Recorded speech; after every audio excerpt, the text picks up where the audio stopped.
Ekibiina ekitwala emizannyo gy'amasomero ga senior ekya Uganda Secondary Schools Association babakanye n'okubangula bannabyamizannyo omuli abatendesi ba D3 n'abagwa mu kkowa eryo okulaba nga bongera okusitula emizannyo gy'amasomero. Omusomo gumaze ennaku 4 nga gwetabiddwamu amasomero kuli 2 SS abategesi: Ngora High School, Sacred Heart Gulu, Ntale High School, St. Mary's Rushoroza, Ndeje n'amasomero amalala. Participants who came for the coaching, for the refereeing, and any other area had the test of safeguarding.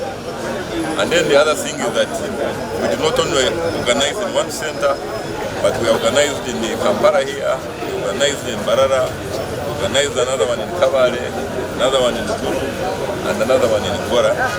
That means that we are touching every part of the country. Abasomesa 84 n'abayizi 111 bebeetabye mu kubangulwa kuno.